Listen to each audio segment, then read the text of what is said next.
Hi friends, 2050 సంవత్సరం అంటే ఇంకా 25 ఏళ్ల తర్వాత మన జీవితాలు ఎలా ఉంటాయో ఎప్పుడైనా ఊహించారా? ఈ రోజు మనకు అసాధ్యం అనిపించే చాలా విషయాలు అప్పటికే మన డైలీ లైఫ్ లో భాగం అవుతాయి. Flying cars, brain chips, food printers, ఇవన్నీ కేవలం సినిమాల్లో చూసిన కల్పనలు కాదు, ఇవి నిజంగానే వచ్చే ఫ్యూచర్ లో రియాలిటీ అవుతాయట. ఈ వీడియో అయిపోయేసరికి మనం చిన్న టైం ట్రావెల్ చేసి వద్దాం. 2050లో నగరాల రూపం పూర్తిగా మారిపోతుందట. సముద్రం మీద తేలుతూ ఉండే ఫ్లోటింగ్ సిటీస్ నిర్మాణం అవుతుందట. జపాన్ లాంటి దేశాలు ఇప్పుడే ప్లానింగ్ స్టేజ్ లో పెట్టేశాయి. స్మార్ట్ సిటీస్, ఇక్కడ ట్రాఫిక్, ఎలక్ట్రిసిటీ, పొల్యూషన్ అన్ని ఆర్టిఫిషియల్ ఇంటెలిజెన్స్ ద్వారా కంట్రోల్ అయిపోతాయి. మీరు సిగ్నల్ వద్ద ఆగాల్సిన అవసరం ఉండదు, ఎందుకంటే రోడ్ మీద ఉన్న ప్రతి వాహనం ఆర్టిఫిషియల్ ఇంటెలిజెన్స్ కోఆర్డినేషన్ తో నడుస్తుంది. వర్టికల్ ఫార్మింగ్, 50 అంతస్తుల బిల్డింగ్ లో పంటలు పండుతాయట.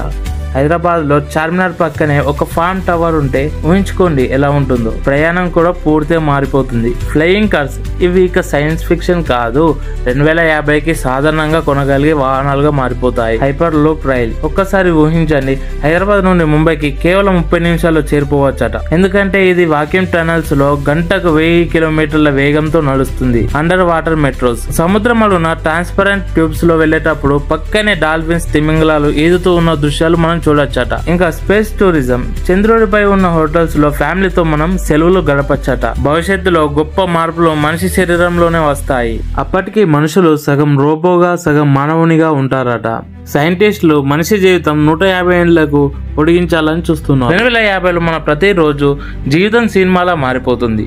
స్మార్ట్ కాంటాక్ట్ లెన్స్ కండ్ల ముందు నేరుగా స్క్రీన్ ప్రొజెక్షన్ చేస్తాయి. మొబైల్ అవసరం లేదు. Digital tattoos heart beat, sugar levels, blood pressure ఇవన్నీ చూపిస్తుందట. ఇంకా ఏఐ క్లాత్స్, ఇది వాతావరణాన్ని బట్టి మూడ్ని చేంజ్ చేస్తుంది. మనం బయటికి వెళ్తే టెంపరేచర్ ని బట్టి హాట్ ఉంటే కోల్డ్ గా, కోల్డ్ ఉంటే హాట్ గా మార్చేస్తుందట. రిస్క్స్ ఆఫ్ ద ఫ్యూచర్, కానీ ఈ ఫ్యూచర్ కేవలం కళ కాదు, రిస్క్ కూడా ఉంది. ఏఐ మనిషిని మించి డిసిజన్ తీసుకుంటే ఎట్లా ఉంటది? రోబోట్స్ మనల్ని జాబ్ నుండి తప్పిస్తే ఎట్లా ఉంటది? మనం సాంకేతికత మీద ఎక్కువ ఆధారపడుతూ నేచర్ ని మర్చిపోతామా? 2050 మనకు స్వర్గం కావచ్చు, లేదా భయంకరమైన నరకం కావచ్చు. ఇది మన చేతుల్లోనే ఉంది. మీరే చెప్పండి, 2050లో మీరు ఎలా జీవించాలనుకుంటున్నారు? ఈ రోజు మీరు చేసే ఒక్క చిన్న డిసిజన్ రేపటి ఫ్యూచర్ వరల్డ్ ని షేప్ చేస్తుంది. ఫ్యూచర్ ని మనం కంట్రోల్ చేయాలా, లేక ఫ్యూచర్ మనల్ని కంట్రోల్ చేయాలా? అది మన చేతుల్లోనే ఉంది. ఇంకా ఇలాంటి విషయాలు తెలుసుకోవాలంటే మన ఛానల్ ని సబ్స్క్రైబ్ చేయండి, లైక్ చేయండి, కామెంట్ కూడా చేయండి.